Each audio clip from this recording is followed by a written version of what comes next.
Christmas my true love sent to me 3 French hens. On the 4th day of Christmas my true love sent to me 4 calling birds, 3 French hens. Turned a partridge in a pear tree, in a pear tree. La la la la la la la la la la la.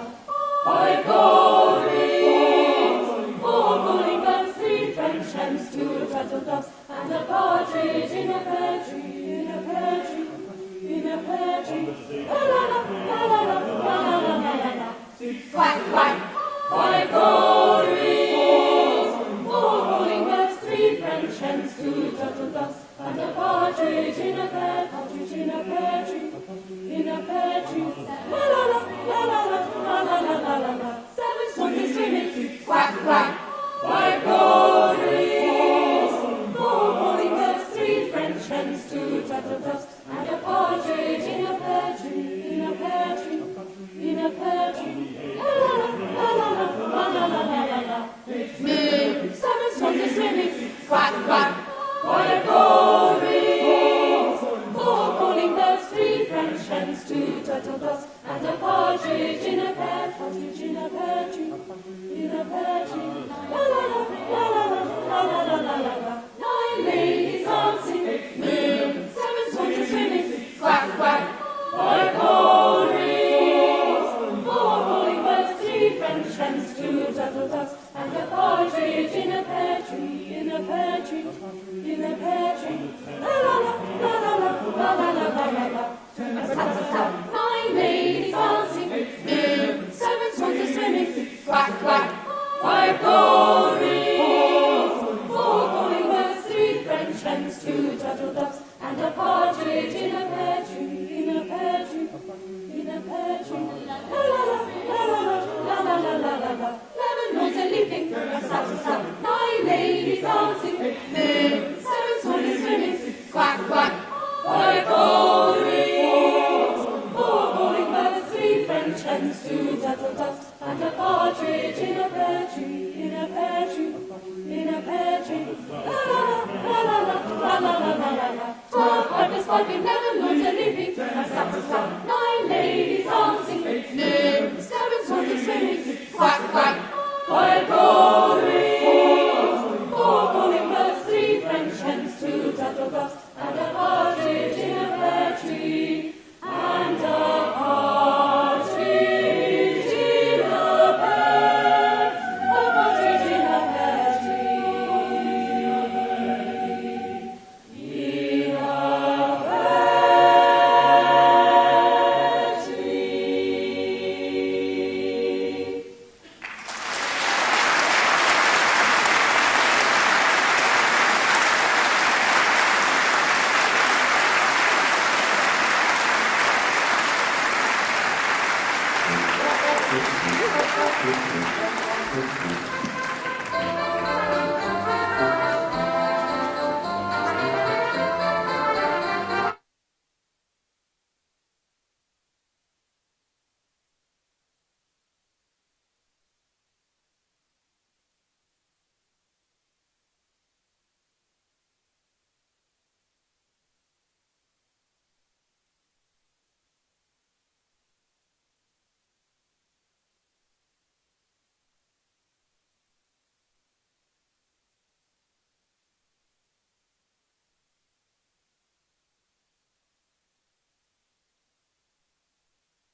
Ladies and gentlemen, welcome to this afternoon's graduation ceremony. We look forward to celebrating everyone's success with you today. Family and friends should remain seated throughout the ceremony once it has begun. We ask that no flash photography takes place, as it may be distracting to those on stage. Mobile telephones should be switched off for the duration of the ceremony. Graduands, your moment with the Chancellor will be recorded by the official photographer, so no selfies, please. With graduands from over 130 countries, we consider ourselves as one family here at Exeter and openly encourage applause for every one of them here today. In the event of a fire, the alarm will sound and an announcement will be made. Please leave the building by the nearest exit, following the direction of the marshals. At the end of the ceremony, the Chancellor and dignitaries will process out of the Great Hall. Due to failing light, the new graduates will remain in the Great Hall for a group photograph. We ask that all guests leave the hall as swiftly as possible through the front doors only and make their way to the college reception in the Forum Street. After the photograph, graduates will leave the hall to join their guests in the Forum. When the music starts, the congregation is asked to rise for the entry of the processions.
Good afternoon. I declare this degree congregation open. Please take your seats.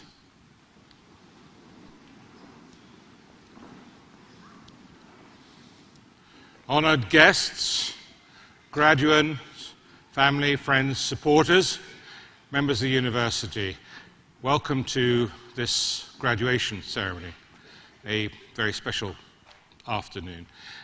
The anthem you've just heard was commissioned on behalf of the university by our friends at the Bournemouth Symphony Orchestra, and please express our thanks to them and to our wonderful musicians.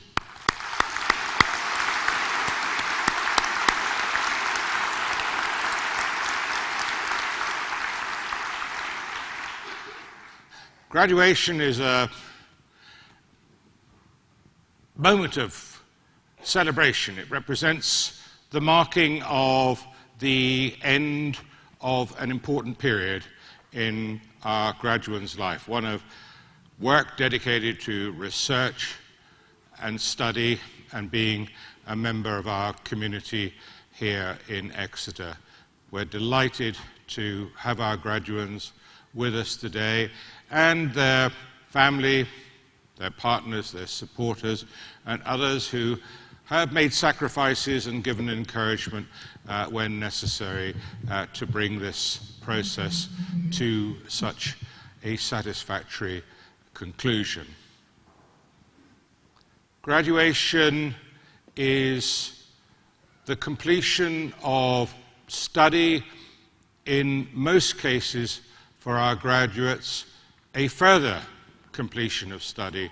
Nearly everybody receiving a degree today already has one degree. Some have 2 or 3. In one case, I believe it's going to be the 4th degree today. Goodness me, what supportive family and people there are there to give that encouragement. And we know it's a moment of great joy and satisfaction to you. A moment when you studied here at the University of Exeter, which was established in 1965 to give, in the words used then, the people of the Southwest as good an education as available elsewhere in the country. At that stage, I think we admitted about 450 graduates to the university each year.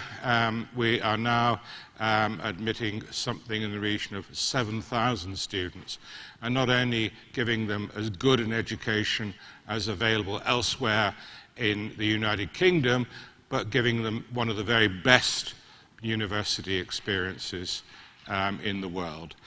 So we look forward to, with joy, to our celebration, to honouring our honorary graduates. And with that, I invite our esteemed Vice-Chancellor, Sir Steve Smith, to address the congregation. Steve.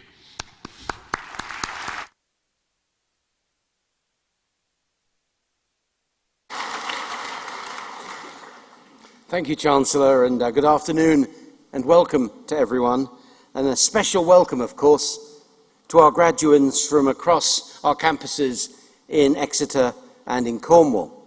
Today is about celebrating your achievements alongside your family and friends. Because although the focus of the ceremony is rightly you, the graduand, we're also here to celebrate all of those who've encouraged and supported you.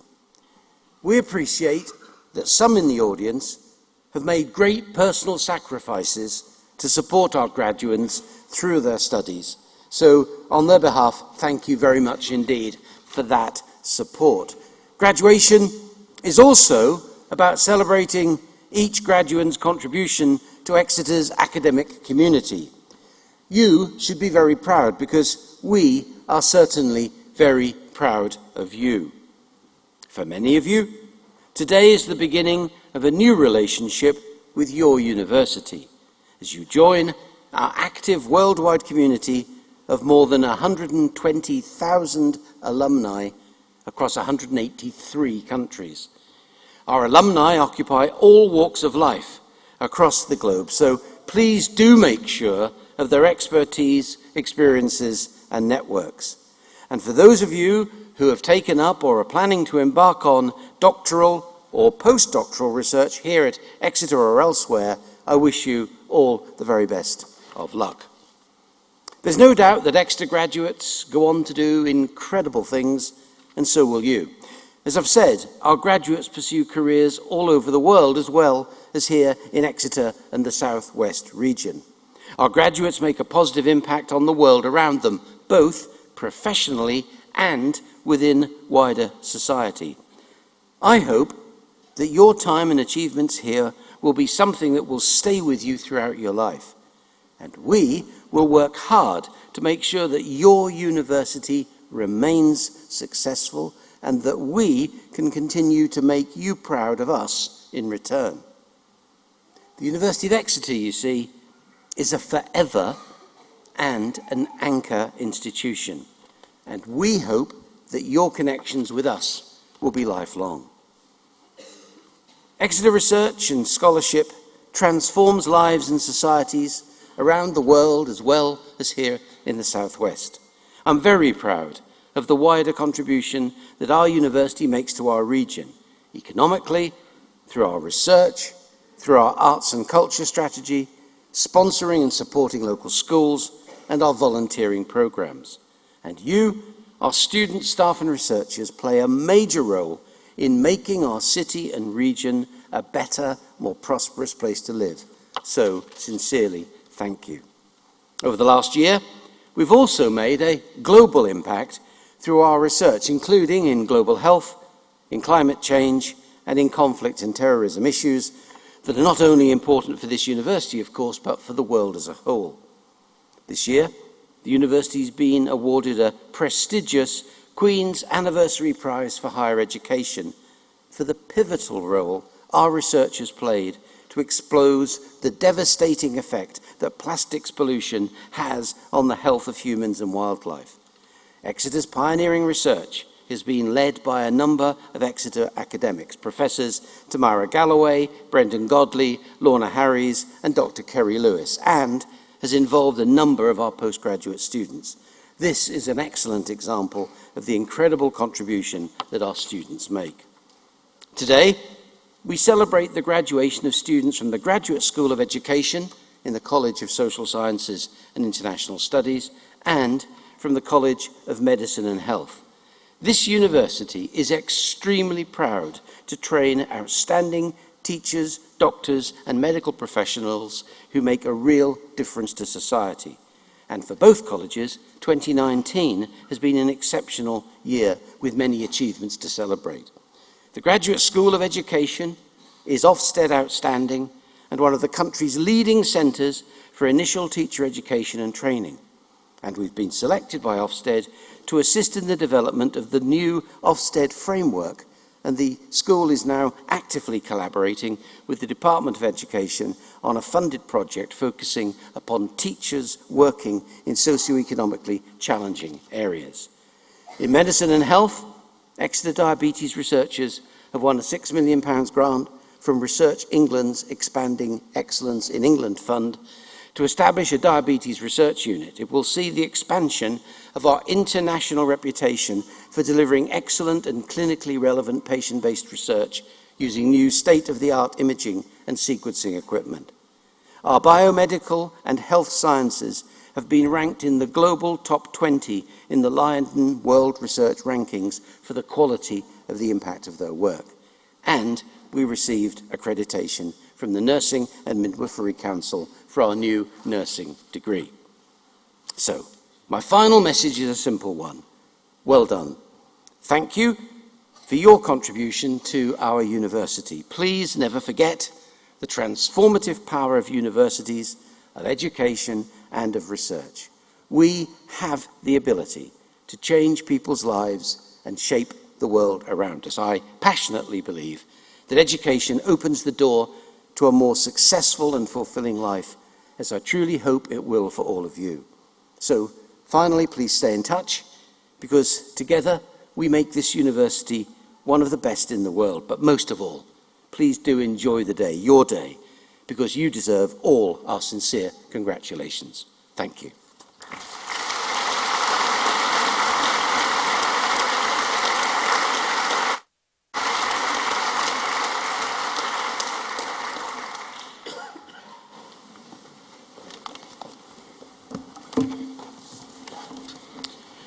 Good afternoon. My name is Professor Rob Freethy, and I'm the university's Academic Dean for Students. I will be your Master of Ceremonies today. Our winter graduation ceremonies are very special to us because they give us an opportunity to celebrate, not exclusively, but especially, the achievements of our postgraduate students.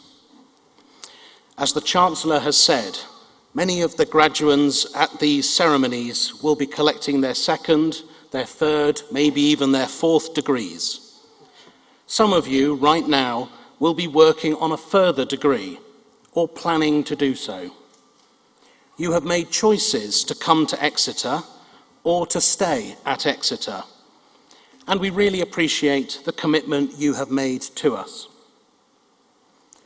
All of our postgraduate degrees involve a substantial piece of research. Some are entirely research-based. For many of you, I expect this has been one of the most challenging, but hopefully also one of the most rewarding things you have ever done. Research dissertations change lives and can also help to change the world. For us, research is the foundation of academic life and sits at the heart of what any good university should strive to be. So we honour your achievements as researchers and trust that these will provide an important step forward in your careers, wherever they may take you. Our winter ceremonies are also our most diverse culturally. Every year, more than 4,000 international students study at Exeter, and many of them graduate at winter ceremonies. We want to endorse the particular contributions that you have made to the life of our university. We cannot maintain our global excellence as a university without our outstanding staff and students. You help to make Exeter the vibrant, outward-facing, international place that we want it to be. We also recognise that many of your families have made sacrifices to support you in your studies. Hopefully, some have been able to join you here today or are following this ceremony online in countries across the world. We want to thank you all for the commitments you have made, both to our university and to the transformative power of education. We're delighted to celebrate your achievements with you today. I now call upon Professor Anna Murray to present the first cohort of graduates for awards.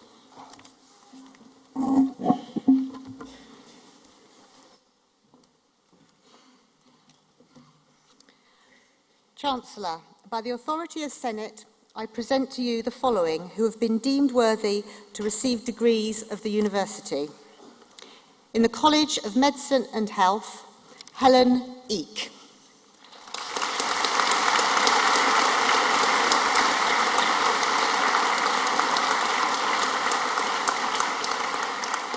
Harriet Hunt.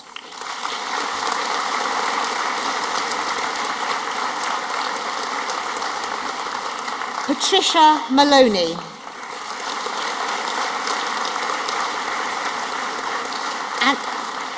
Anna Matilda Price.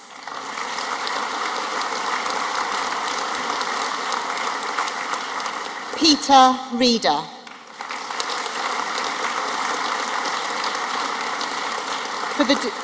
For the degree of Master of Science by Research, Flora Annabel McGarry.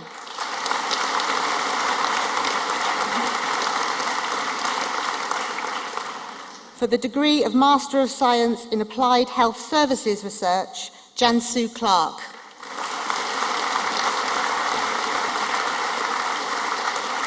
Angela Jane Fordham.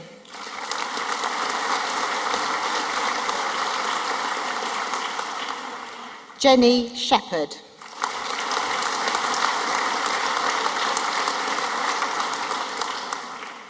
In clinical education, Teniola Adiobe.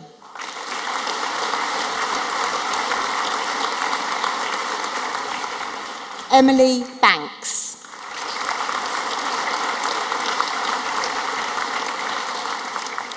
Christopher John Hamilton Campbell.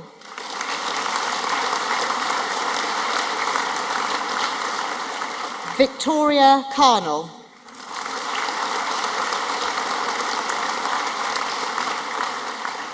Megan Clements.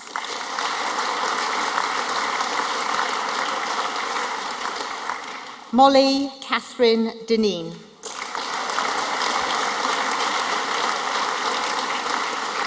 Samuel Gallagher.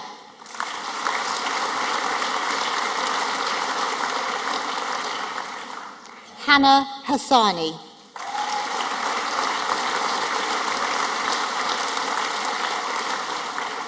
James Edward Lewis Hughes.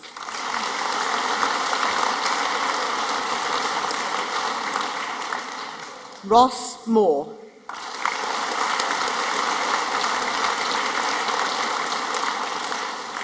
Carolyn Murray.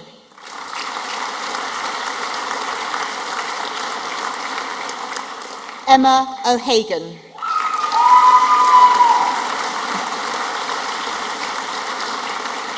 Francesca Alice Parker.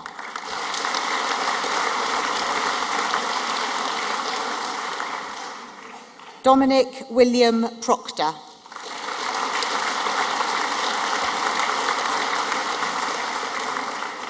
Dopindrajit Rai.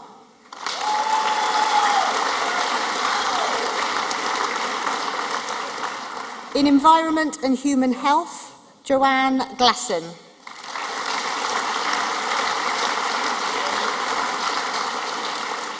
Jennifer Land.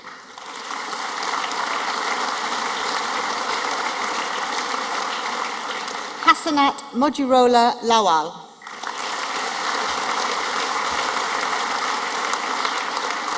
Rabia Maksud.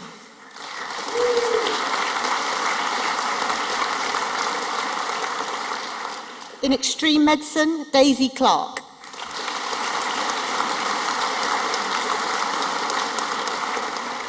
Sam Gillett.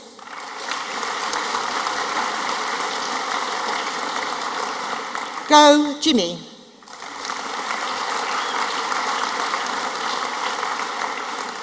Mohammed Faisal Rosli.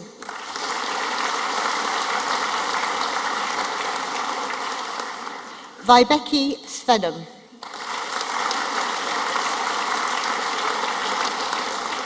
In Genomic Medicine, Alana Alvarez Almado.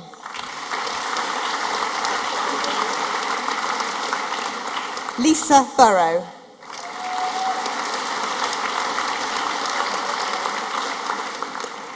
Paige McGill.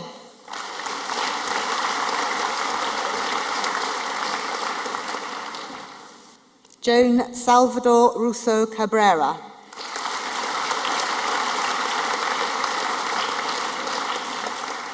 Helen Stevens.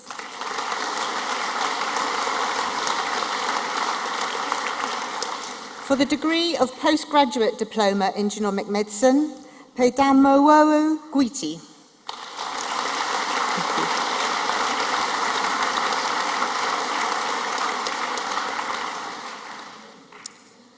And for the degree of postgraduate certificate in genomic medicine, Rowena Hinrich.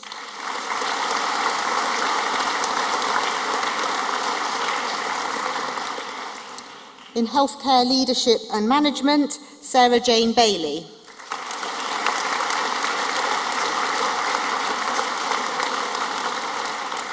Ben Balisat.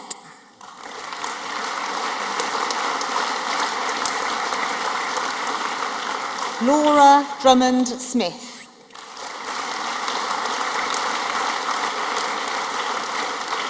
Geraint Alexander Phillips.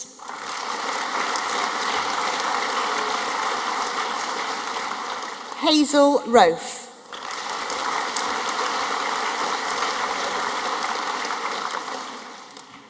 Zoe Young.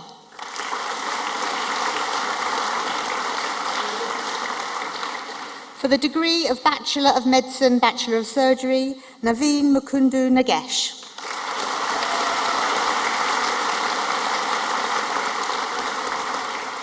For the degree of Bachelor of Science in Medical Sciences, Kira Lowe.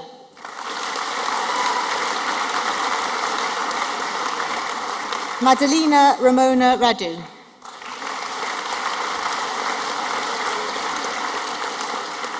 Carl Schoen.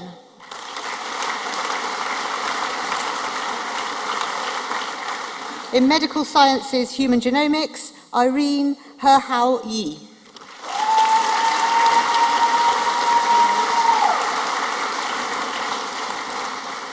In Medical Sciences with Professional Training Year, Ben Rowland West.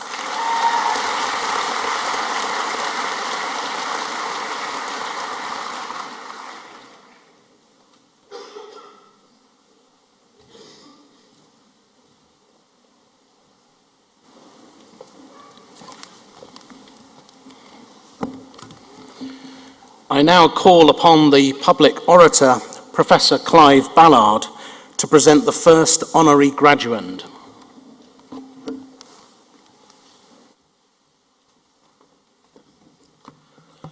Dr. Howard Phillott.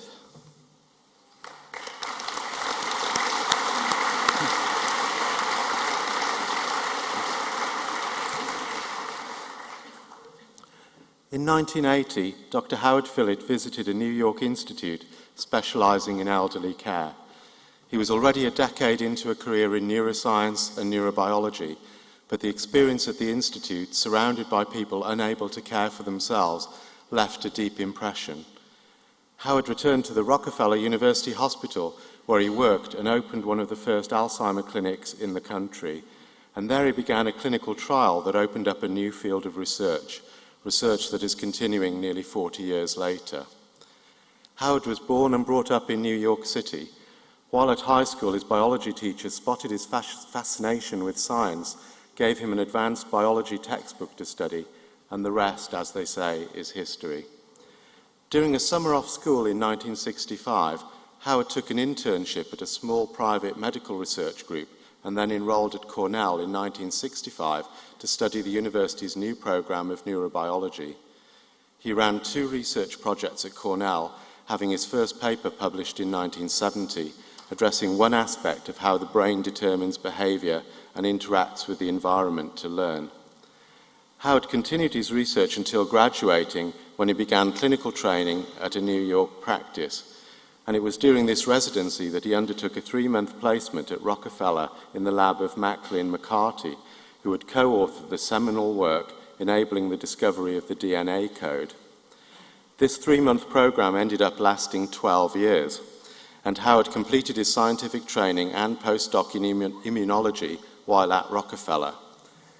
After his experience with Alzheimer patients at the Institute in Long Island, Howard developed a joint career as a physician and scientist and built up the Alzheimer's Clinic at Rockefeller before joining the first department of geriatric medicine in the United States at Mount Sinai School of Medicine in 1987. He remains a clinical professor at Mount Sinai to this day, specializing in geriatric medicine and palliative care, medicine, and neuroscience. Howard helped to establish the Alzheimer's Drug Discovery Foundation, the ADDF, in 1998, and currently serves as the founding executive director and the chief scientific officer. The ADDF is a not-for-profit organization with a mission to rapidly accelerate the discovery and development of drugs to prevent and treat Alzheimer's disease. Since foundation, the ADDF has awarded more than $130 million in funds to fund over 600 Alzheimer's drug discovery programs and clinical trials in 19 countries. 20% of the drugs in clinical development for Alzheimer's disease have received support from the ADDF. That's a phenomenal contribution for one organization to fund that proportion of trials, and I think that's been an amazing contribution to the field. The Foundation supports a critical and underfunded area of research, that of preclinical drug discovery and early-stage clinical trials of potential treatments. This area is often called the Valley of Death because it's where good ideas go to die. Many projects hold great promise, but also present great risk, and most are not far enough along in the drug development pipeline to attract financial support from the pharmaceutical industry, federal funders, or other major partners. By assuming the risk and bridging this critical gap in funding, the ADDF enables leading scientists to pursue pioneering ideas to cure Alzheimer's disease that would otherwise go unexplored.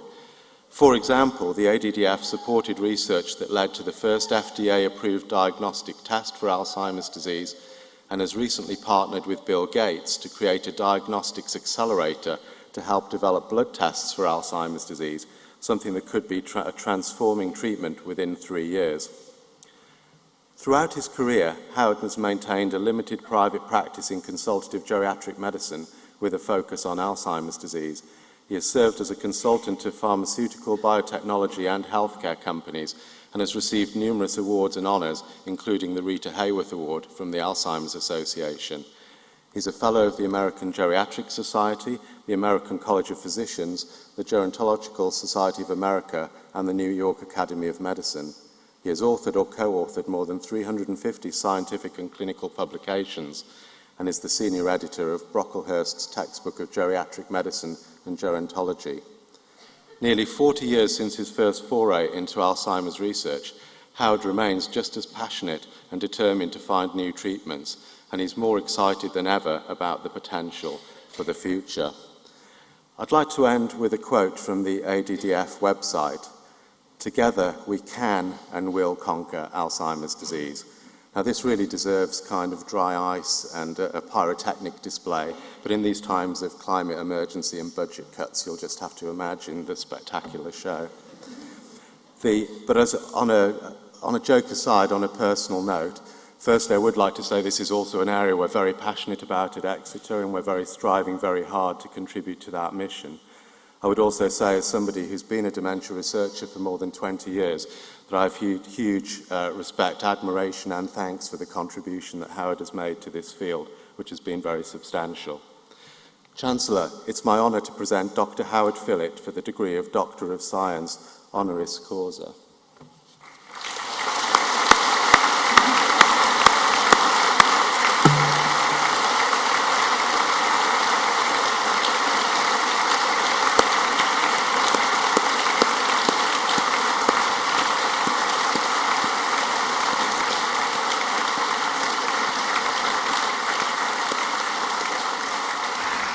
My honour, Doctor, to award you a Doctor of Science at the University of Exeter, honoris causa. Congratulations.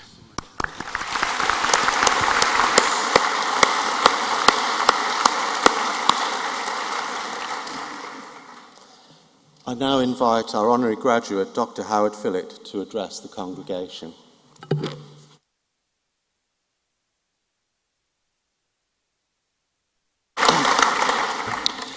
Thank you so much, Professor Ballard, and thank you for giving me this honor. It's truly a great honor from a great university, and I'm terribly appreciative of it.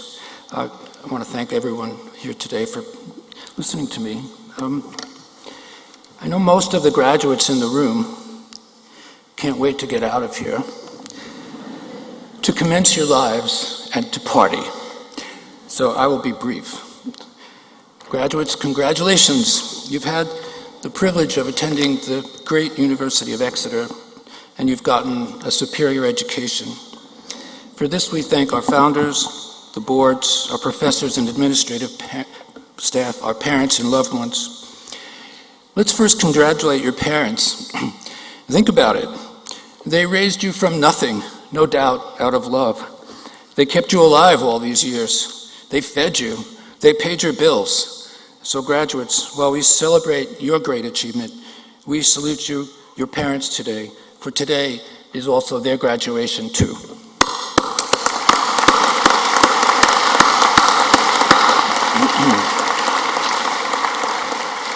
Today is also graduation day for the college. Let's congratulate all the teachers who have tried so desperately to teach you these past few years. Their dedication to teaching, a noble profession, is unquestionable. Thank you.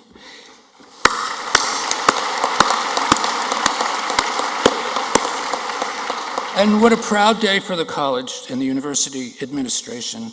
They have quietly and successfully managed us through another year. They do their work, their task is solemn, molding lives without recognition and fanfare. Thank you for the administration.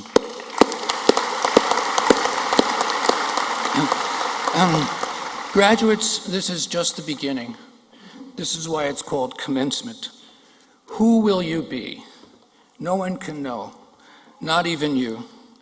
As you've heard many times before, life really is an amazing journey, somewhat like rafting on a river, sometimes exhilarating, sometimes devastating, and often out of your control. Enjoy the ride as much as you can. What advice can I give you? Probably not too much. Life is itself the greatest teacher. Your world is so different from mine when I was young. I did my math on a slide rule. There were no computers, and molecular biology was not even invented. But I've had a wonderful professional life. Quite honestly, I was very fortunate because I had a passion that saved me. It was neuroscience and medicine. Serendipity, chance, more than careful planning, paved my path. If you have an open and prepared mind, you too will find that right chance. The right door will open for you, and you will know to walk through it. One day, you'll meet someone who might, for whatever reason, maybe even just because they like you or your work, they will give you a chance. An opportunity will arise. Perhaps these people will even be your mentor. Take that chance. As Professor Ballard mentioned, while I was in my clinical training, I had the opportunity to spend 3 months at the Rockefeller University in New York City, one of the most prestigious medical research institutions in the world. I signed up. I took a path less taken. No one else in my training group wanted to do research. Everyone wanted to go into practice. Turns out, as was mentioned, I was placed in a laboratory where DNA was discovered to be the genetic material of life, perhaps the most important finding of the 20th century, and a discovery necessary before the double helix and the genetic code could be uncovered.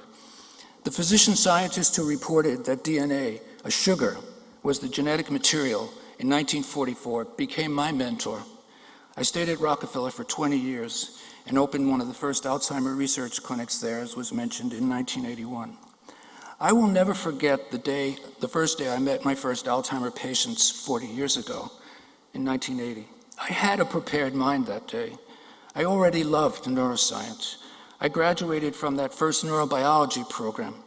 And after finishing my clinical training, I saw an advertisement in one of my medical journals for a director of research at an aging institute. While getting a tour, I was told that of the 300 people living at the institute, 90% had Alzheimer's disease. Up to that time, after 10 years of seeing hundreds of older patients in my clinical training and clinics, I had never heard of Alzheimer's disease. It wasn't in my medical textbooks. I had never made the diagnosis. Back then, we were taught that senility was a normal part of aging. I learned that day was that Alzheimer's was the most common cause of senility or dementia, and that it was, in fact, a disease of old age and not a normal part of aging. These were early days. We knew nothing about Alzheimer's disease. For me, it was a crystallization of who I am today as a neuroscientist and a geriatrician. That one day shaped the rest of my life. I recognized the epidemic, the opportunity, and the coming epidemic, and I committed to working at it. Since that one day, that one visit, I've dedicated my life to finding a cure for Alzheimer's disease and to taking care of older people with Alzheimer's disease. Today, our foundation, the Alzheimer's Drug Discovery Foundation, is closer than ever to finding effective treatments for this dread disease. And I have had the great privilege of being part of that worldwide effort. And it's taken a lifetime. So let me give you a perspective on what a lifetime means. I've been a neuroscientist for almost 50 years. And the amazing thing is I'm only 29 years old. I've been taking care of people with Alzheimer's disease and been involved in Alzheimer's research for over 40 years. I've gotten a lot done in that time, though progress has always been slow and incremental, the process of science, and I've enjoyed every single minute. As I enter old age, I've never been more excited about my work, and I've gotten good at it, better and better. I hope to keep doing this as long as I live. I love it. And I'm lucky that I love what I do. And I do believe that most of you, like me, will have a good chance at getting to be 90 years old. And so if you're lucky, you have another 60 or 70 years to do your work. Lots of time to make all kinds of contributions and achieve success along the way. Take your time. Be persistent. Success really is 1% imagination and 99% persistence and hard work. Getting the new ideas takes a moment. Making it happen can take a lifetime. And as Yogi Berra, a famous American baseball player, once said, if you get to a fork in the road, take it. But the most important message I want to leave with you is something very simple. and that is to love. To love is a verb, not a noun. Your commencement, your beginning today, is not just about what you will be professionally. It's even more about who you are and who you will be as a human being. You will seek and hopefully find significance in this world, in your work, but you will find meaning in your life from how you love others, from what you give and not from what you get. How you balance work and your personal life will be your daily challenge. In addition to whatever satisfaction you may get from your work life, your true happiness will come from age-old, cherished values of the heart. Perhaps I'm just an old hippie quoting an ancient Beatles song, or maybe I'm just repeating an age-old mantra from many religions and philosophies. But because these fundamental human values about love have been widely shared in societies and cultures throughout the world for thousands of years, they must have truth. Love is the answer. Thank you for this great gift of the honorary graduate today and of the opportunity to speak with you. I am humbled and grateful. I wish you all happy, healthy, and productive lives. Thank you so much.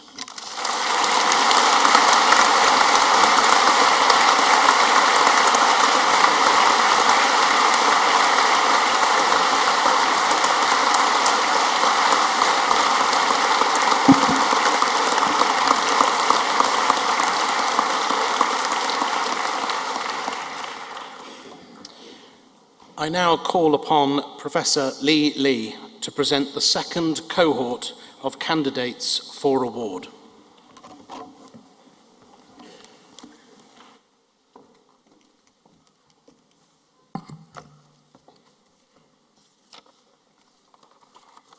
Chancellor, by the authority of the Senate, I present to you the following who have been deemed worthy to receive degrees of the university. In the College of Social Sciences and International Studies, for the degree of Doctor of Philosophy in Education, Atum Mohammed Abdullah El Kahatri.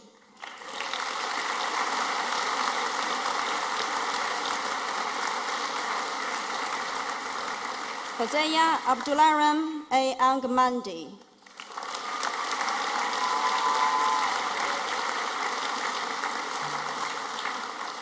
Fatima Abdullah Al-Muhan.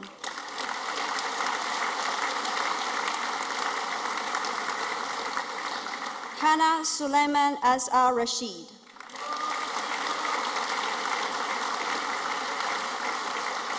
For the degree of Doctor of Education, Ruhina Ahmed.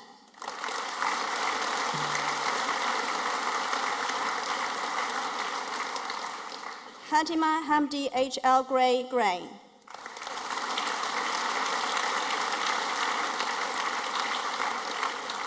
Renanda Al-Sabahi.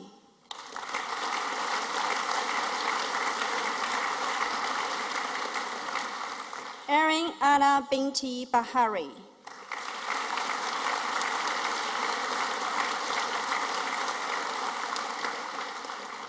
Meiko Berger.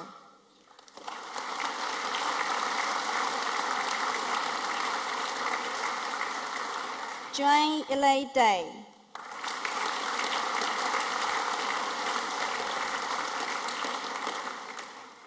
Julie Ann Richards.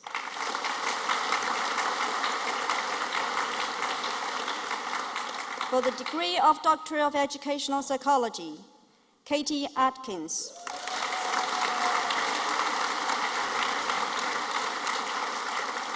Samuel Bugord.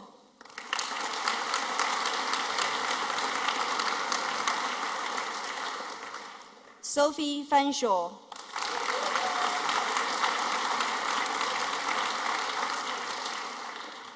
Daniel Mary Ford.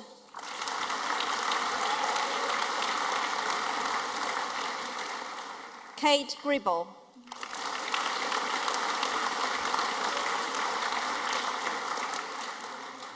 Duncan Peter Scott Henderson.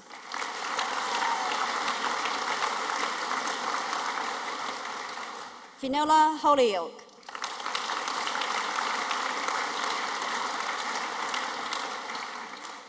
Adam Lewis Cole.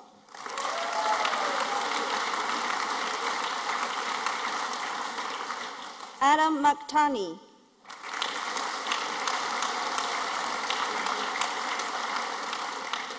Harry Sebastian Morse.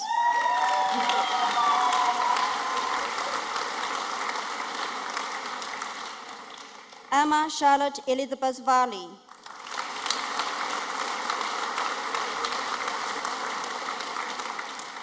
Sinead Ville.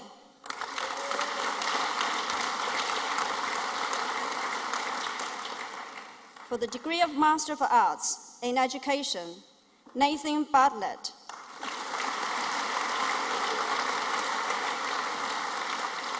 Emma Blossom.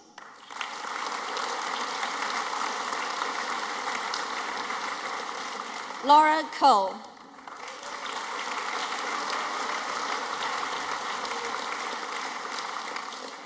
Sean Elizabeth Gibbs.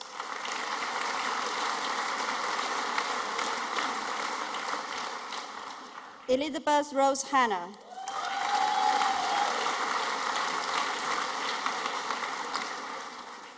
Hannah Isabella Erin Jack.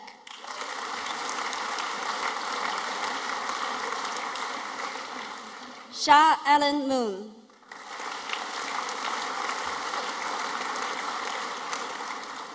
Joanne Russell.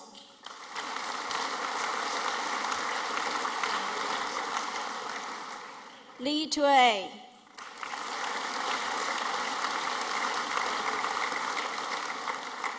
In education, creative arts, Vishwa Sunikama Choki.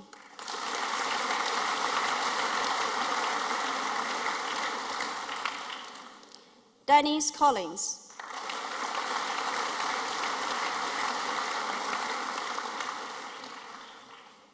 Ali Pavleki.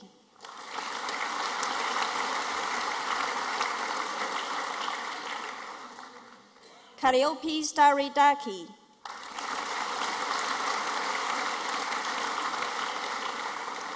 In education, language and literacy, J. Arari.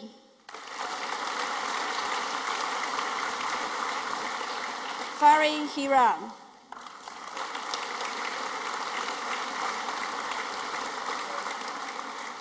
Indiana Jones.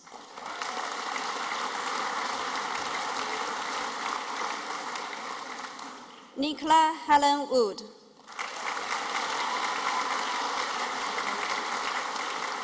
In education, mathematics education, Nicholas Johnson Haddon.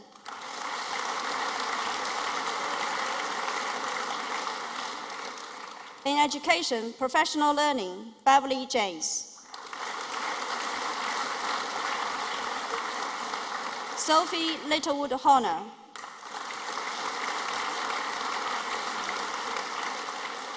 In education, special educational needs, Maha Al-Kahatani.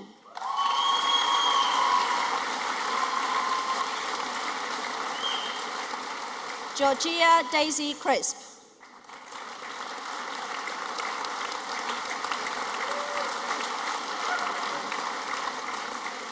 Nicola Eliot.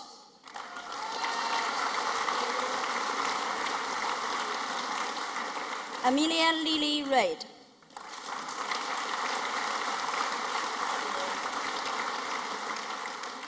Zoe Ringro.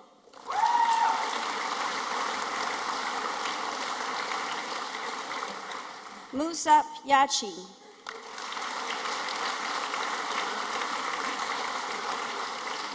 In education, technology, creativity, and thinking, Laura Cottrell.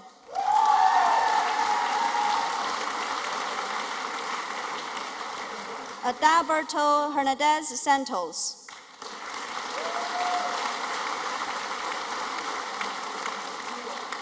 Megan Johnson.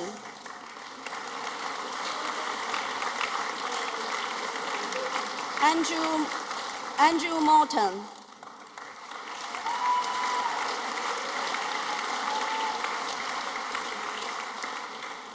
汉语珠。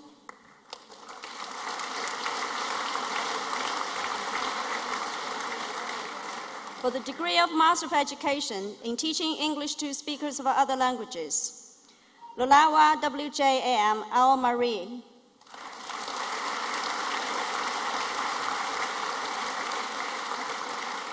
Yi Bin Cao.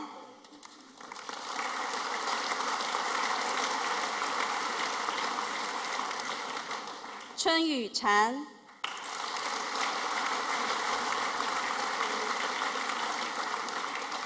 Li Chen.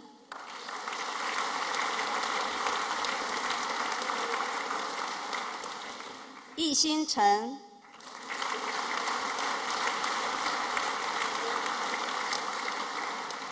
Martin Hutchins.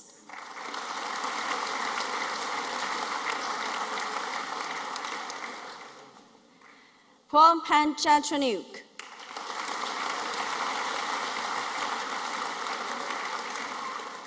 Prapat Song Kenjong Prandanajong.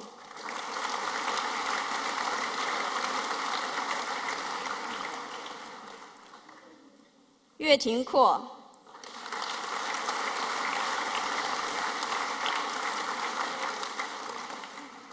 Ai Hui Li.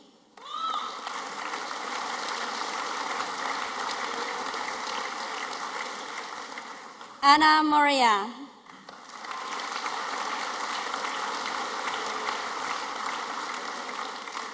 Qi Rui Qiu.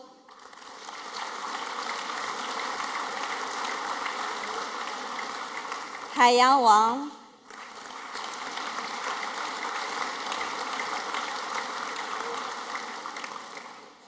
Rui Wang.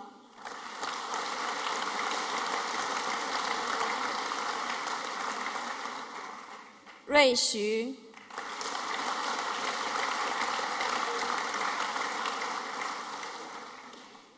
Ting Xue.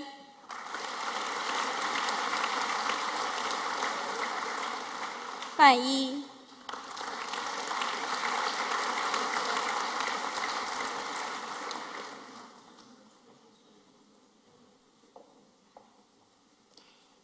Xi Yuan Zhang.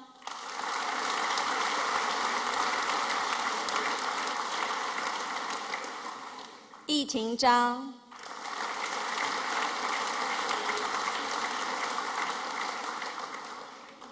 Xue Mingzhu.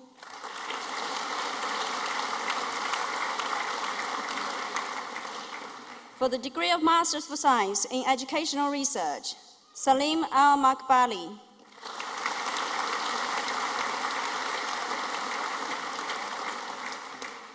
Abdullah Muhammad M. Al-Harbi.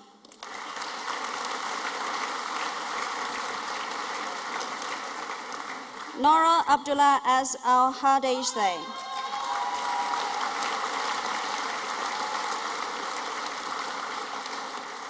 Ali Ibrahim M. Al-Nashba.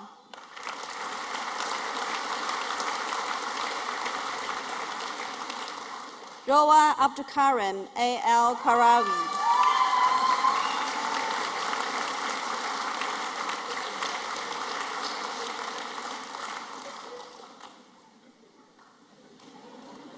Nof Al-Sadi.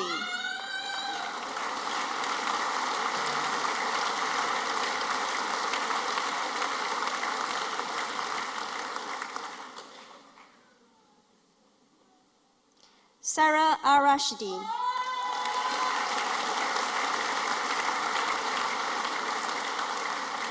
Samira Al-Zarani.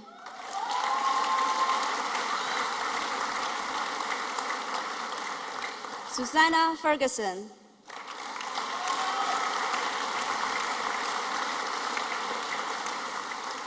Giles Freethy.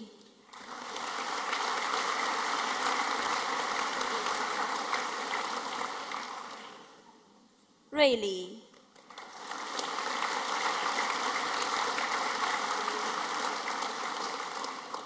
Rizal Abdulaziz J. Mash.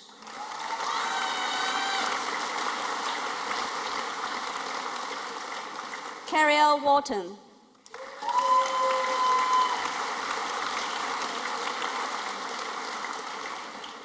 一文王、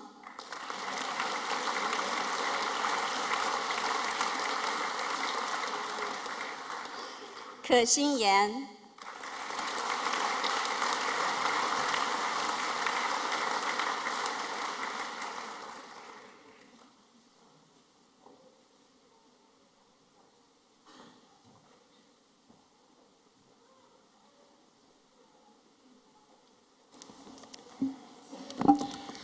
I now call upon the public orator, Professor Andrew Jones, to present the second honorary graduand.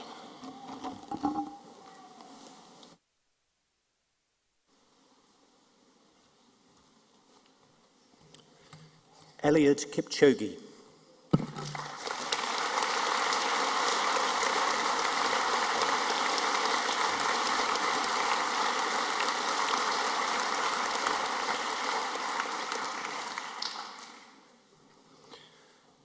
Eliud Kipchoge is undoubtedly the greatest marathon runner and is perhaps the greatest distance runner of all time.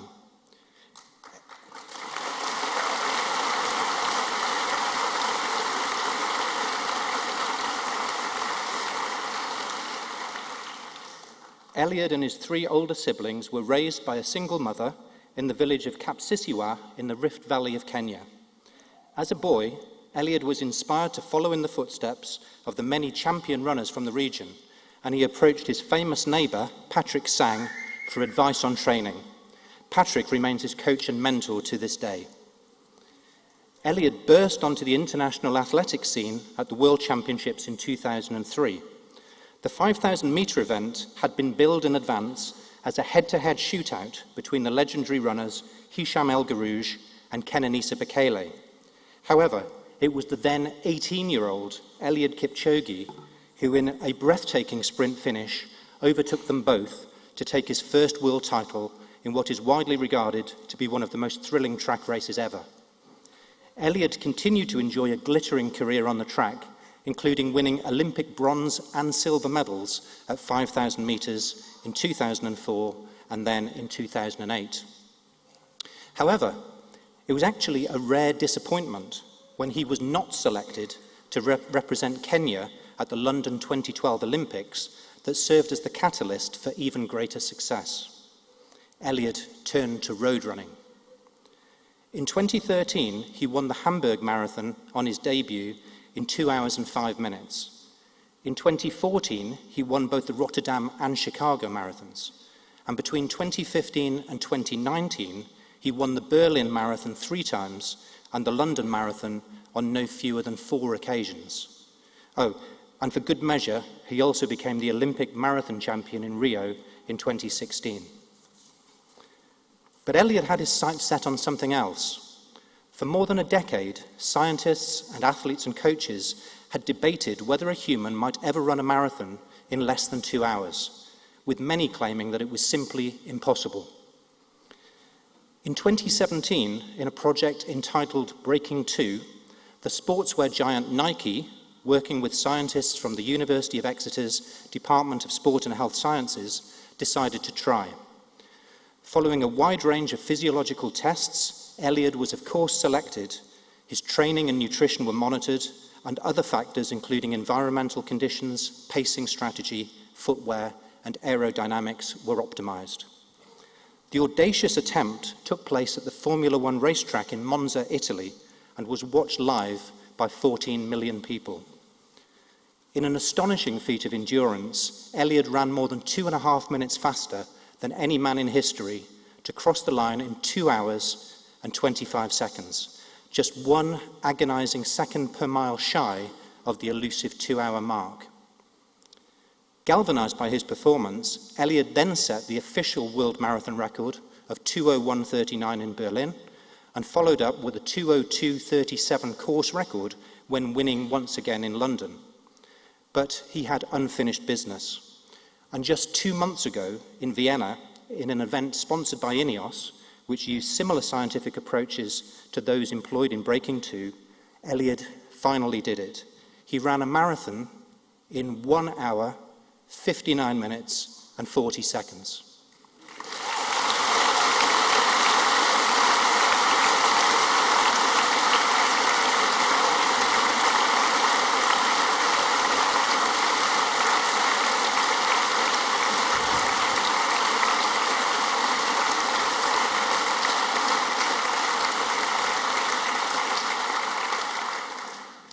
This historic performance has been described as being equivalent to Sir Roger Bannister's first sub-4-minute mile or Sir Edmund Hillary's first ascent of Everest.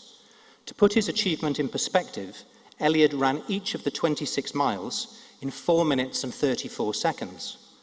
Or, to put it another way, he ran 400 metres in 68 seconds, 105 times consecutively. Or, if you prefer, he ran 100 metres in 17 seconds, something which I dare say many of us in this room might struggle with, 422 times in a row.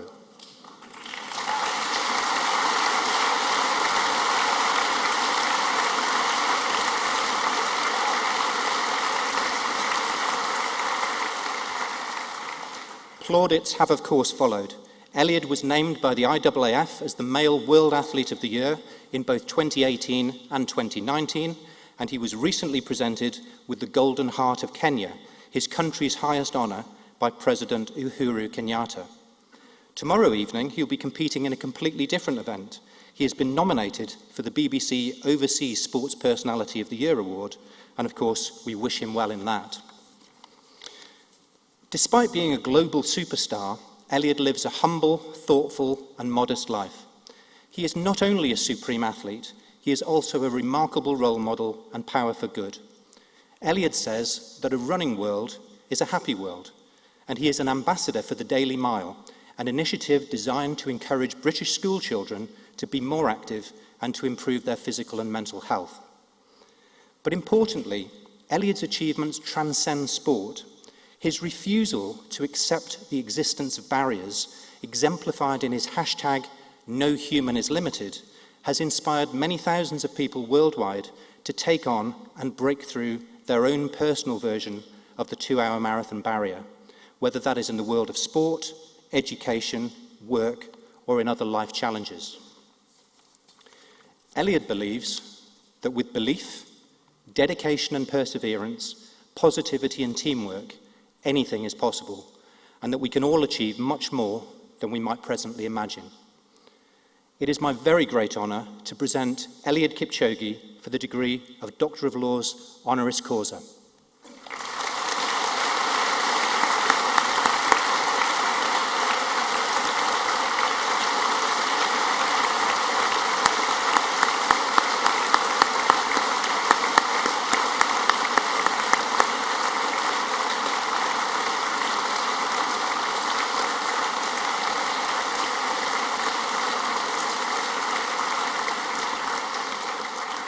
My delight and honour to award you to a Doctorate in Science honoris causa. Congratulations.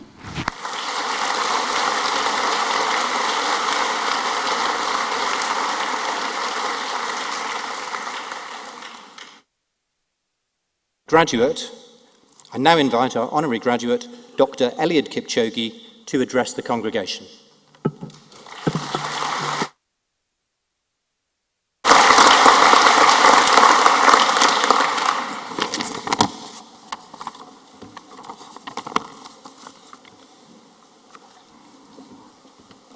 I want to say that Professor Andy Jones actually, his knowledge and his physiological knowledge has a great impact in my success, especially in marathons.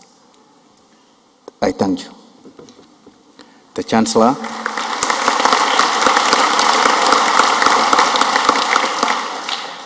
Vice Chancellor, dear students and staff of Exeter University, let me start by sharing my gratitude towards the university for awarding me with this prestigious honorary degree. Education, knowledge, and science have been a crucially important part in my marathon preparation and successes. And I am proud to say that some of that stemmed from University of Exeter through Professor Andy Jones. Let me also start by sharing my congratulations to all the graduates here today from all various disciplines. You have just completed something remarkable. You have come to this university years ago as a blank canvas. You all came here on that first day with your own goals, hopes, dreams, and ambitions. Over the years, you have cultivated these dreams, and by working hard, you have now reached the point where you will walk through these doors one last time. You are now ready to embark into the world with the right knowledge of which you can make a difference in this world with. People often ask me for advice or words of inspiration, and I always respond with the same answer. Something I believe in wholeheartedly, and something I am lucky to share with people around the world in hopes to inspire them. My message is that no human is limited. I believe that we should not think in limits, not for ourselves, not for those around us, and not for the challenges in life ahead of us. I believe that we can all achieve so much more than what we first thought we were capable of. By freeing our minds, by not thinking in restrictions, we can be free to achieve greatness together, be it in sports, be it in school, be it in your families, and be it in your workplace, no matter what career path you are about to embark on. Throughout my career, I have learned success doesn't come easy. It's something you need to work hard for, day in, day out. There are no shortcuts in life on the way to the top, but know that all of you are able to reach the top. If you believe in spirit of hard work, self-discipline, and consistency, you will be rewarded for the effort you invest in yourself. Take pride in your hard work. Take pride in the years you have spent at the Exeter University. You have dedicated your time, your heart, and your focus to grow as a person during your years here. Think back to a moment where you felt like quitting, be it while you were studying for an exam, or perhaps when you didn't quite grasp what your professors were explaining. You stuck with it. You found a way to proceed and find a way to succeed. Be proud of this achievement. Be proud of why you are sitting here today in front of me and what you have achieved. I want to tell all the people here that when you work hard, then Exeter University is seeing that and are ready to encourage you and award your hard work. Success does not come overnight. It takes years, so stay patient, believe in yourself, and trust that hard work, consistency, and self-discipline will always pay off in life. As an athlete, myself, I wish upon you a healthy life. I want to say that through sports, one can find so much joy, balance, create many friendships. It does not matter what sport you choose. Find something that makes you smile. We don't all have to run marathon or play football or tennis. All sports will give us so many benefits to our mind, to our body, and to our hearts. I always say that a running wall is a peaceful wall. Sport unites us as people. Within our community, our country, our continent, and the world. Keep on being healthy. It will reward you your whole life. As you graduate, you now embody the future. I want to encourage you to work hard and be positive. Together we can build a happy world. A happy world that will bring positivity everywhere we go for many generations to come. We can all work together. We can all work together to make this place a running wall, because a running wall is a peaceful. A running wall is a happy wall. A running wall is a beautiful wall. And above all, a running wall is a healthy wall. Look around you in this moment and think back one more time to that first day of school a few years ago. You have all grown so much. You are ready to go into the world and make that difference. As you do, I hope you will look to the future and remember the 4 words that I have shared with you today. No human is limited. Thank you all. Have a Merry Christmas and a Happy 2020.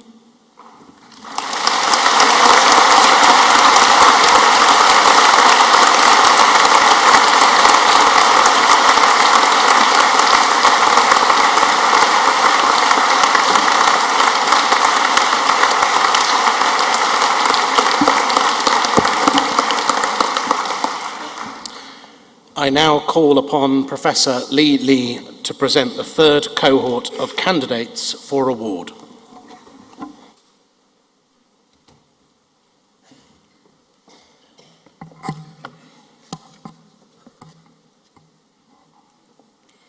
Chancellor, by the authority of the Senate, I present to you the following who have been deemed worthy to receive degrees of the university. In the College of Social Sciences and International Studies, for the degree of postgraduate certificate in education in Art and Design Secondary, School Direct, Francis Salas.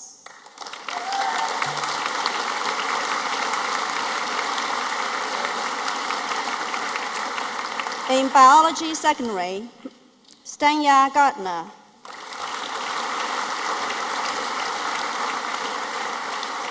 Eloise Pearl-Reid.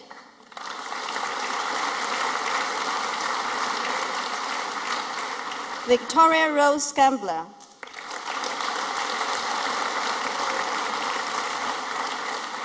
Linda Tiberell.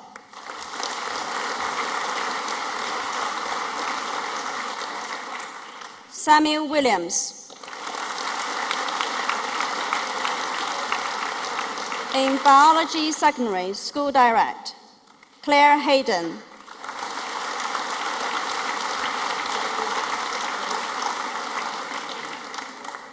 Joanna Victoria Richardson.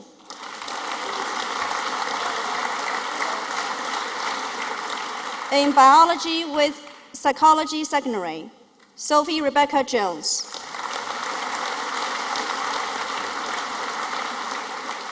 Ellen Louise Pine. In Chemistry Secondary, Nicholas Mark Jakes.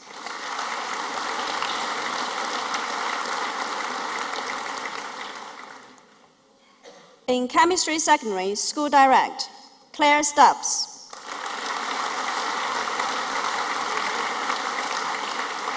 Matthew James Waters.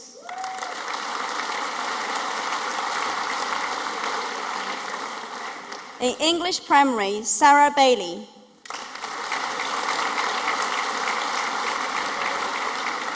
Jennifer Cook.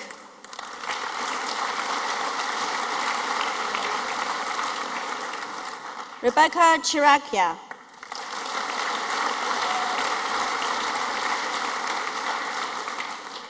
Katie J. Eccles Hall.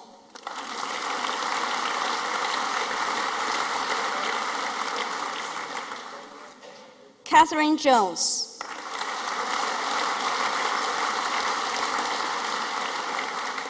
Alexis Molyneux Brand.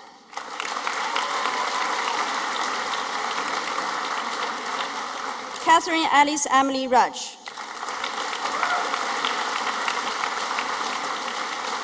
Amy Ju Shawyer.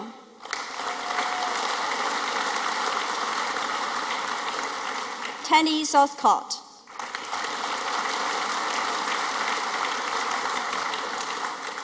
Hannah Rachel Williams. Victoria Wilson.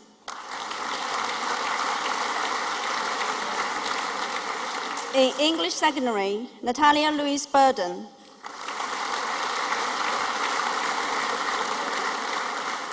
Alice Congon.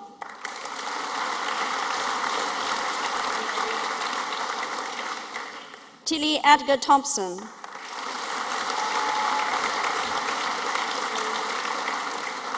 Laura Peter Ellis.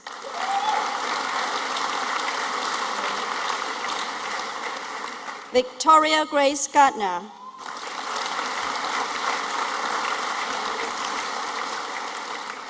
Jessica Hingston.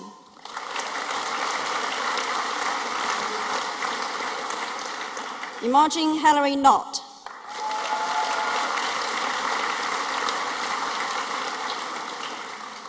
Katie Nicole.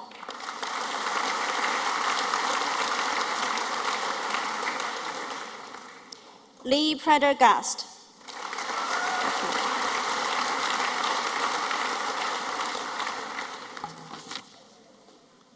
Alina Roberts.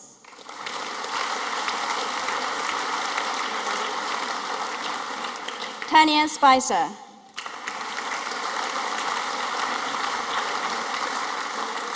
Camilla Vianney.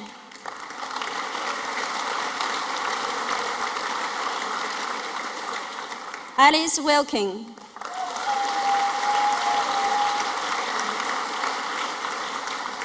Linda Wright.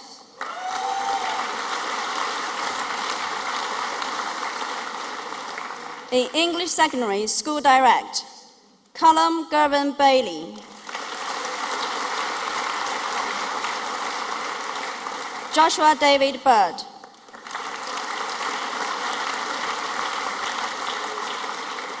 Felicity Helen Jockair.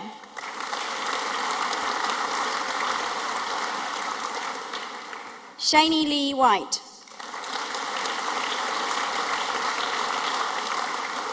In French Secondary, Caroline Chartworth Masters.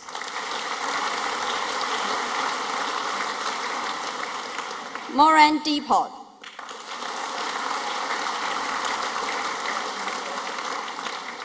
Alice Elizabeth Eva.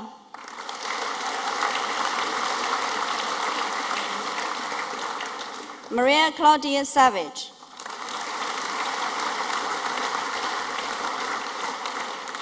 In French Secondary School Direct, Elizabeth May Dowling.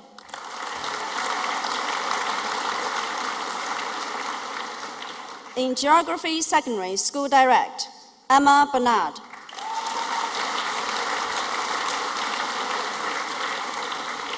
James Bass.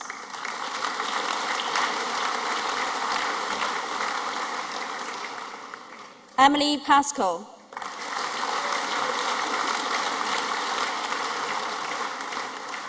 In German Secondary, Julia Cockgert-Scher.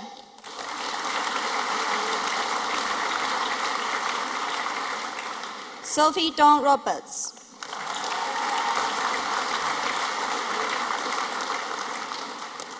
In History Secondary, Louise Acton.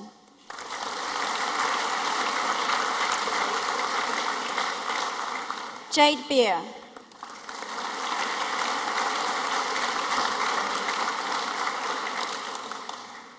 Daniel Robert Collingford.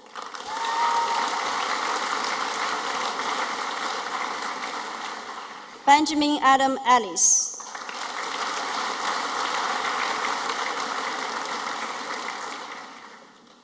Lily Gove.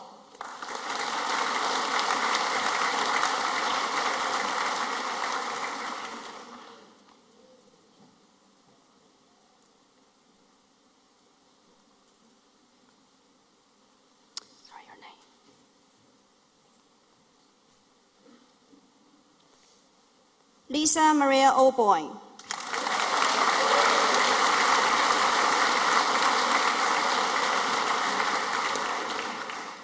Holly Ann Rice.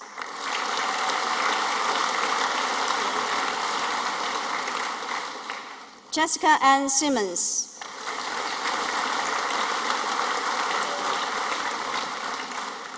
David Liam Thomas.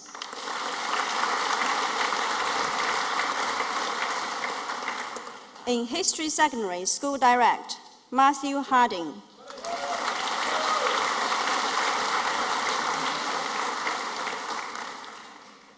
Monica Perry.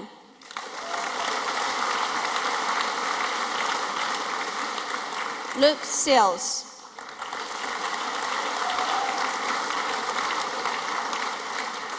In Humanities Primary, Olivia Charlotte Crook.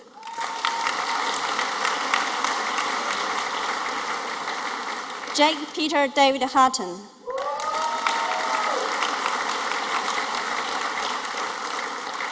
Abigail Margaret Lavis.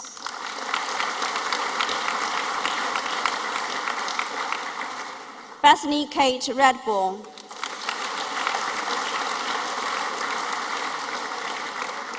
Rebecca Shepherd.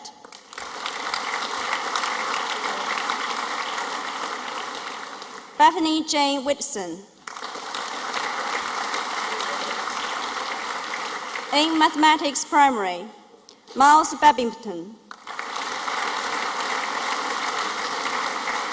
Francesca Birch.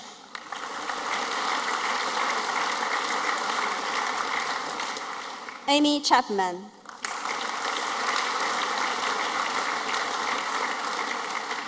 Michelle Harper.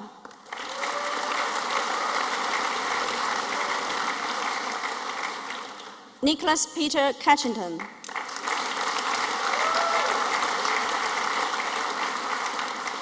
Alexander Graham Morris.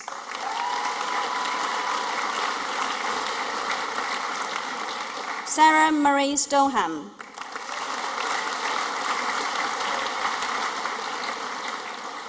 Paula Town.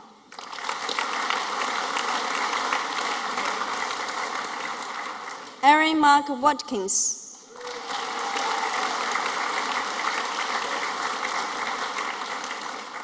Rebecca Louise Wilcox.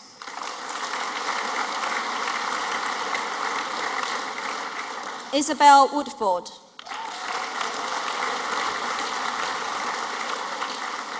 In Mathematics Secondary, Alice Brownsey.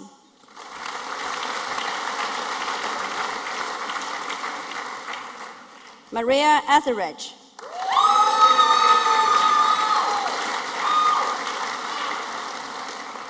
Matthew Stephen Hill.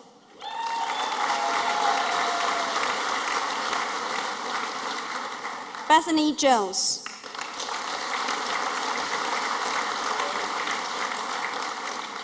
Holly Parker.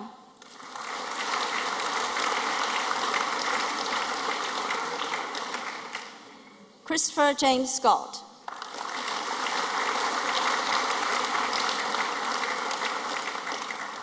Victoria Emily Wypond.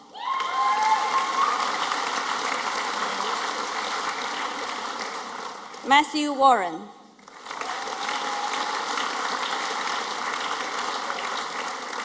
In Mathematics Secondary, School Direct, Amber Davy Wright.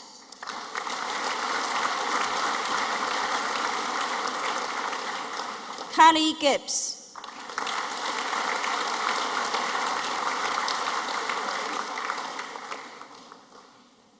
Nina Maria Cold.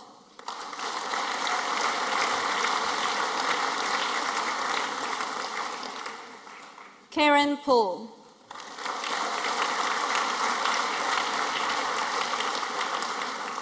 In Physical Education Secondary, Luke Barner.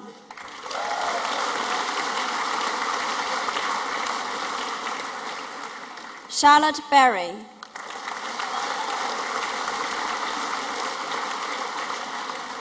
George Bond.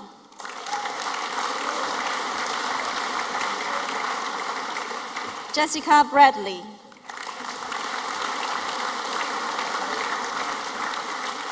Sarah Clark.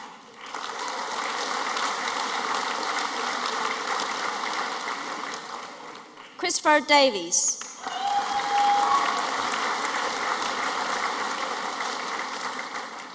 Bradley Roy Anthony Jew.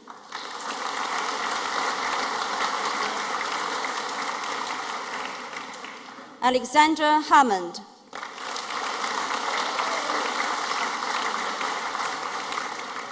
Emily Hanks.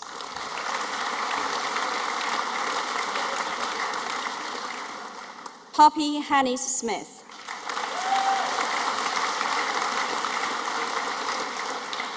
Jamie Stephen Haynes.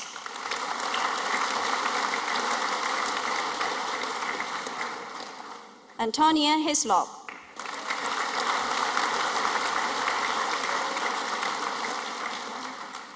Jacob Joes.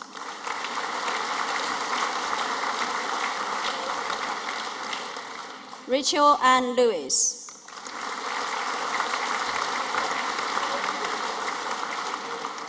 Yuan Lloyd.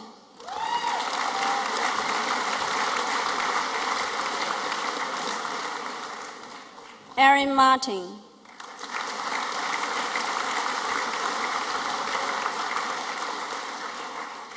Hannah Mattison.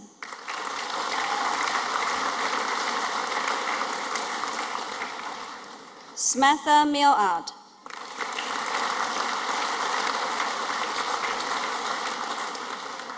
Shelby Overton.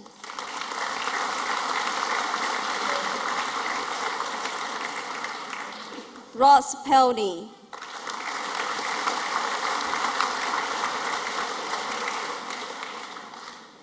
Harry Preston.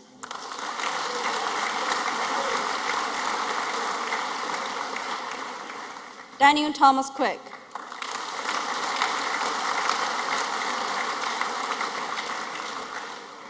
James Roberts.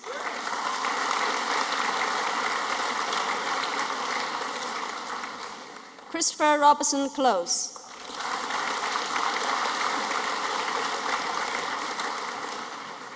Lee Sharp.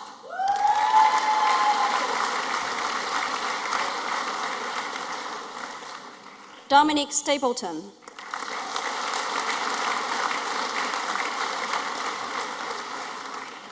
Jack Owen Trump.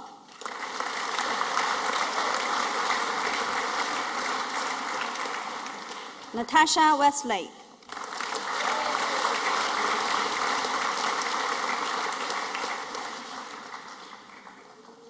Chloe Williams.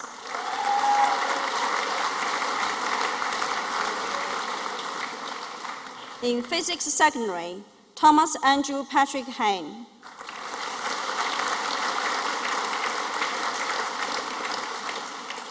Jessica Allen Lawrence.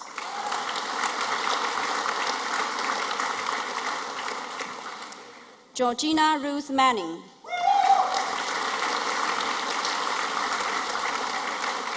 Abigail Daisy Roden.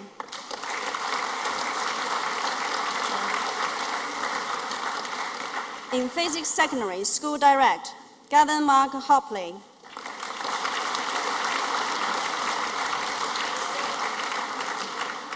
Richard Kirkby.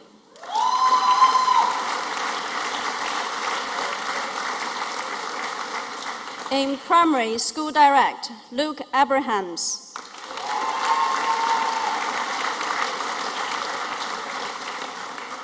Catherine Aldridge.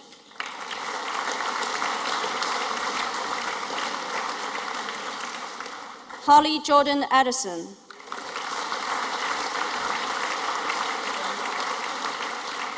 Robert Jack Ansell.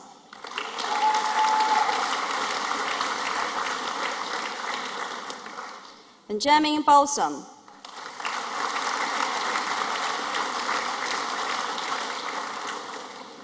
Julia Bennett.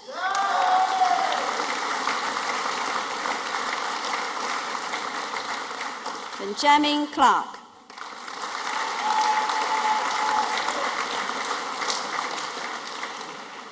Abigail Copley.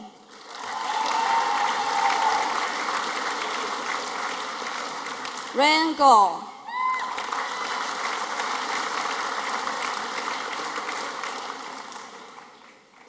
Louise Gamage.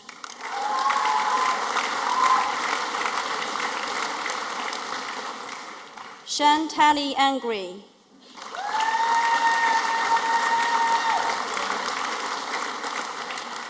Alice Hamberton White.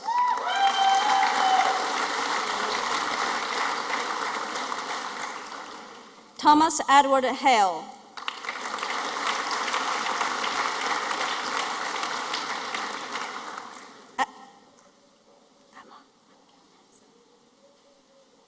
Emma Hyde.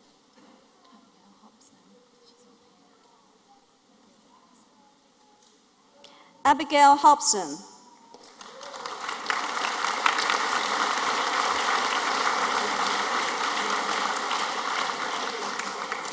Sarah Moore.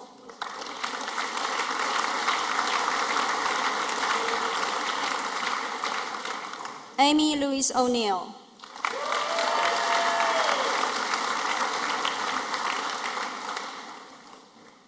Gazella Quast.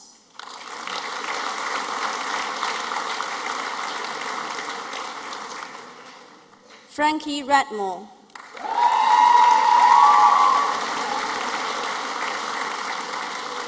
Louise Smells Creswell.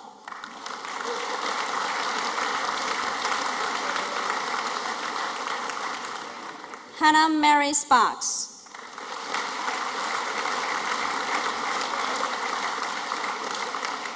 Paige Steininger.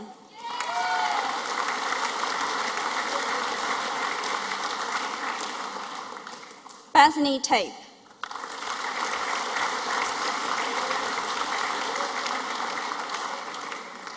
Molly Waller.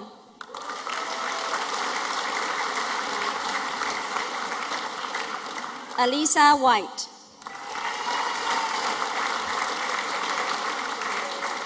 In primary teaching and learning, Megan Rose Barrable.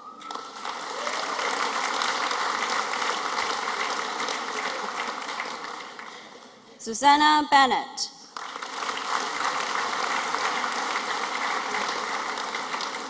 Marie Céline Bonnot.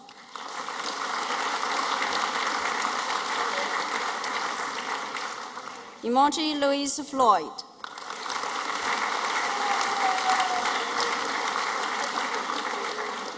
Antonia May Jill.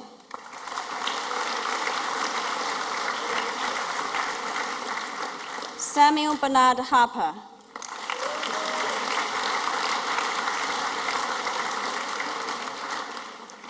Catherine Yvonne Morris Jeffries.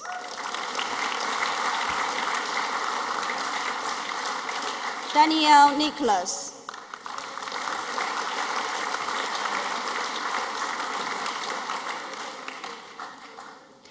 Gemma Spree.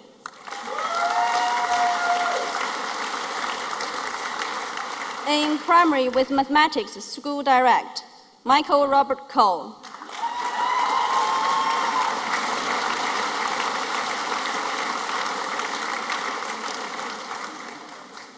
Charlotte Thompson.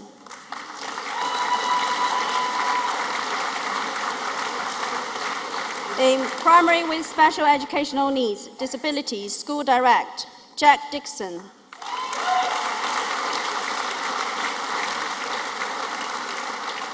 In primary foundation stage, key stage 1, school direct, Rihanna Evans.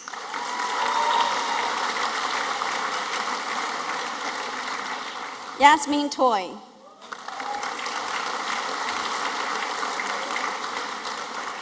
In religious education secondary, Samantha Brown.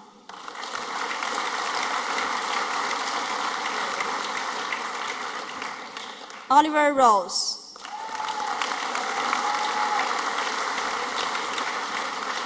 In science primary, Bethany Holloway.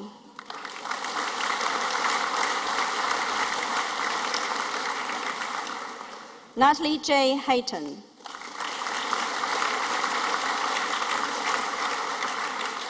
Harriet Melissa Hunter. Hannah Ellie Cat.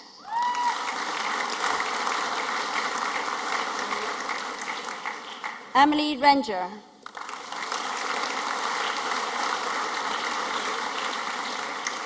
In Spanish secondary, Bethany Rose Brooks.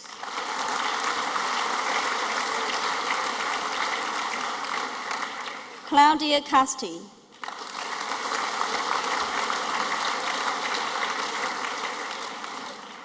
Lauren Griffin.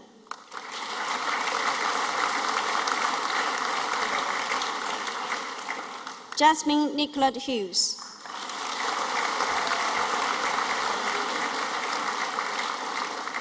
Naomi Elizabeth Oring Hammond.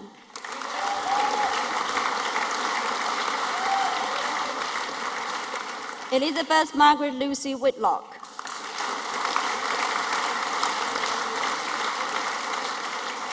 In Spanish secondary, school direct, Jack Colin Jamison.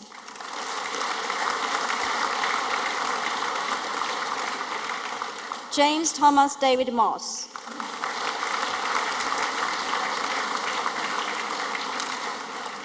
Emma Francis Norman.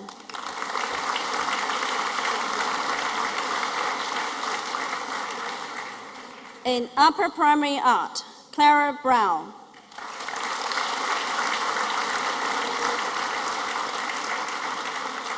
Grace Lyon Payne.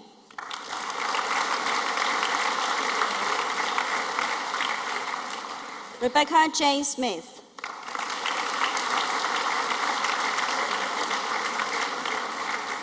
Natasha Eve Zaki.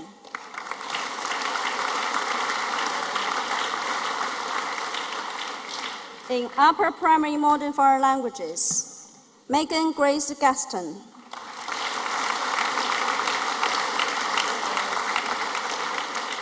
Valerie Ann Toles.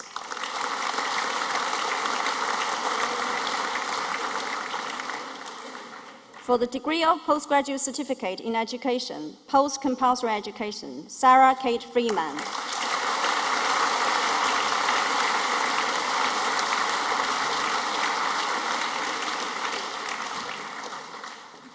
Believe it or not everybody who was entitled to get a degree today can be with us. Some for illness or travel or difficulty in setting the electric clock after last night. Be that as it may, we give them their degrees today and we celebrate their achievements as I award them their degrees in absentia. Thank you.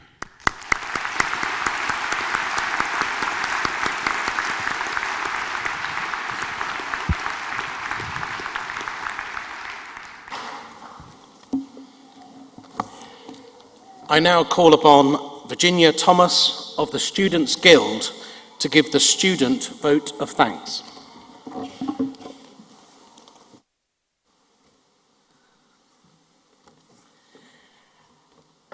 Apart from a brief final word from our Chancellor, I'm the last thing standing between you and the rest of your postgraduate or postdoctoral lives. And I'm standing up here looking at you with a strange mix of admiration and envy. Admiration because of what you've achieved, obviously.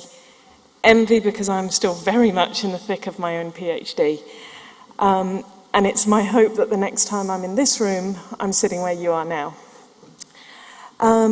So the blood, sweat and ink of your degree and your Exeter experience is the blood, sweat and ink of my Exeter degree and my Exeter experience.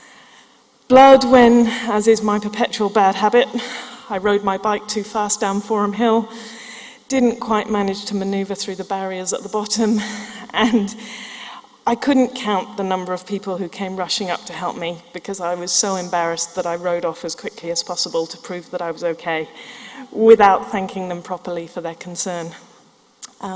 Sweat from the running I do around campus, turning the famous hills to my advantage in some kind of hill training in an attempt to keep active and keep the study-life balance in some kind of equilibrium. At this point, honesty compels me to admit that Eliot could do 2 marathons in the time it takes me to do 1. But sweat over the word counts and deadlines, of course, which brings me to the ink. I'd love to know how many pints and gallons of ink have gone into our collective writings, or how many miles if we laid our words end to end. But perhaps we're not the right kind of people for that question. We'll leave that to the maths graduates.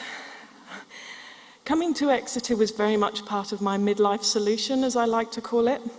And without sounding too trite, and perhaps at risk of counting my chickens, it's one of the best decisions I've ever made.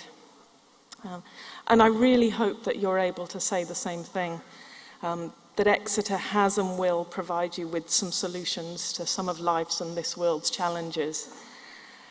And whatever your experience has been here, we celebrate the culmination of that today, because you're all leaving with degrees of which you can be justly proud. And whatever you choose to do from here, that degree will stand you in good stead.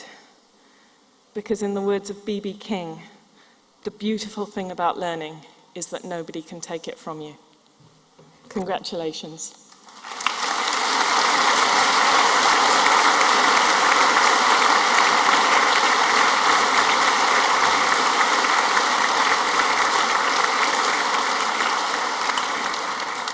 Yeah.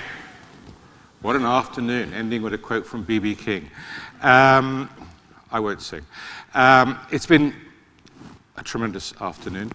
Thank you to you and the Students' Guild. Many of our students, when they first come here, have not been away from home, and even more are perhaps visiting this country for the first time. We have students from over 140 different countries. Indeed, I gave a degree a few moments ago to a gentleman who told me he was our first graduate ever from Cuba. But when young people come here, it's challenging.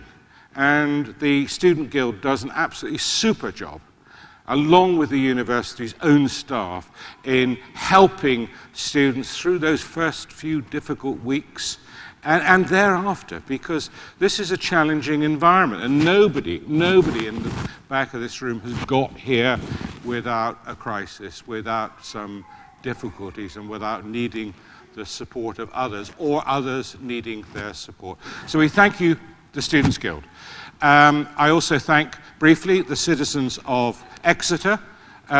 We do a lot of good for Exeter, but we occasionally get blamed for students making noise late at night. I point out that we're not the only academic institution in Exeter, but they do seem to think it could be our students occasionally. But thank you, Exeter. Thank you to the professional staff who keep the campus running, the people that we don't really notice until something goes wrong, the people who put the chairs out in the right places and equipment in the lecture theatres and keep our wonderful campus, which apparently has more trees than any per student than any university campus in the UK, in good order.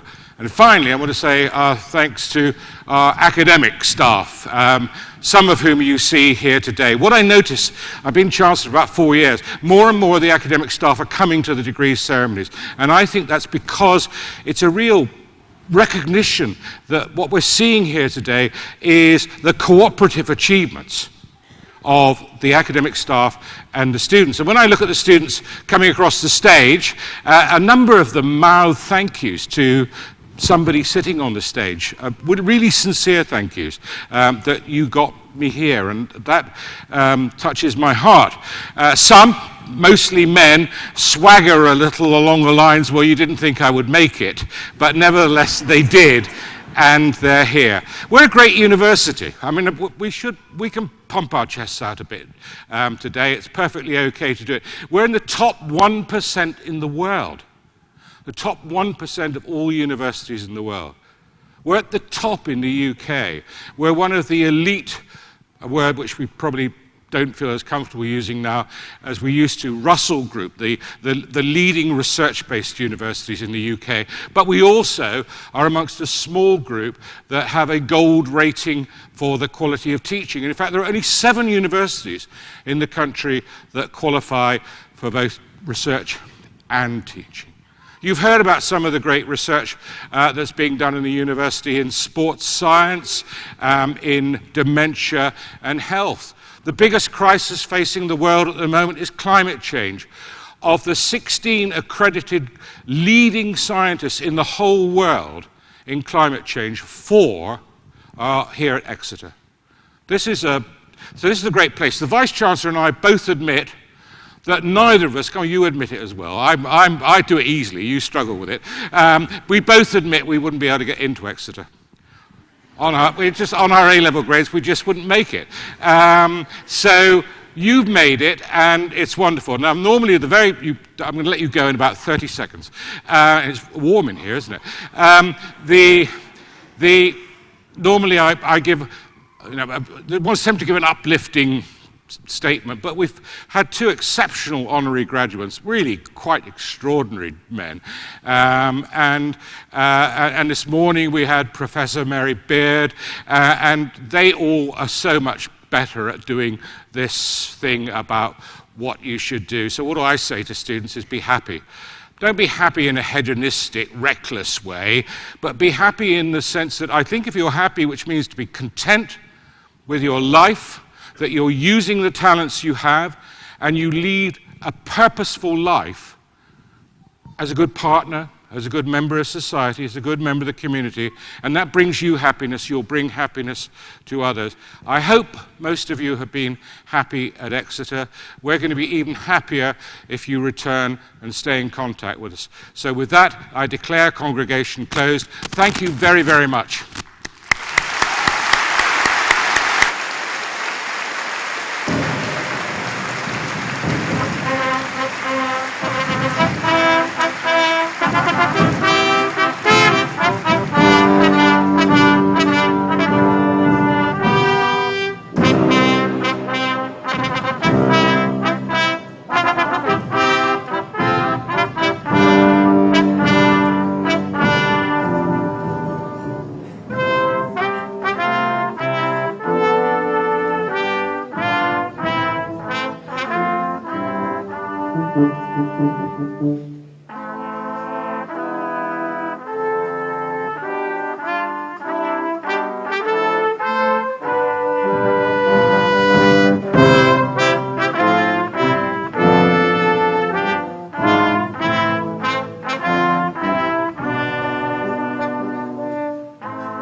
Yes.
Yeah, I checked the...